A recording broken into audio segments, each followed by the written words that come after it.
I'm going to show you how we harvest our own food and live a life of self-sufficiency here in Krishna Valley. You want to know how much this is? This is about worth one piece of bread for all that work. What you see is ox power, and what it took 5 crews of 5 to do in 1 hour, this crew of 4 is going to do in 10 minutes. Now we got to bring it in and bring in the wheat, and even the animals have a bit of a hard time of it with all of the flies, unfortunately, and all the bugs. That's why you need a big tail.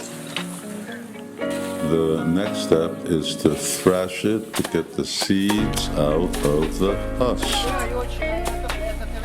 And then it's seeds that look like this. And then we got to separate these seeds from the husk, and that'll be the next step. Now what you're looking at, this machine separates the seeds we thrashed earlier from the husk to get out the real substance. And there's an important lesson to be learned from this process. This is what spiritual life is really all about. It's getting down to the real seed, the real heart of the matter, and getting rid of all the unnecessary elements. So there's always something to be learned in everything in life.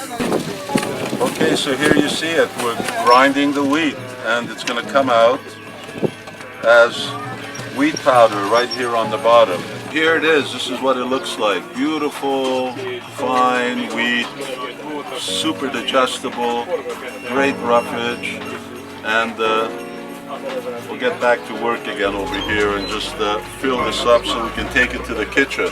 This is what we've been working for. 5 teams of 5 devotees, 4 bowls, 1 hour. We've got about 700 grams of flour. And we're going to make some chapatis out of all of this.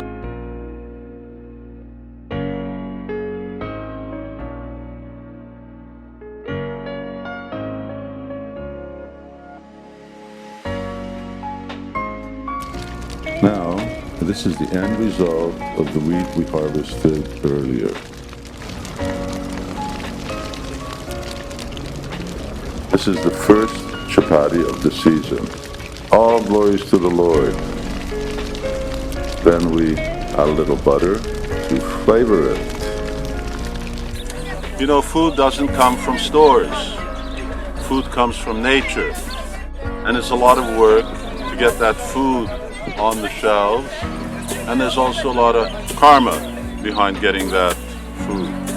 Therefore, in a karma-free, or at least living at a minimum type karma lifestyle, you want to eat things that are involved with minimum amount of violence. So you can see here, we're cutting the wheat, we're threshing it, we're grinding it, there's no blood. No screaming animals. And at the same time, you can actually appreciate how much work it takes to actually put that food in your mouth. But it's not just a matter of a lot of work.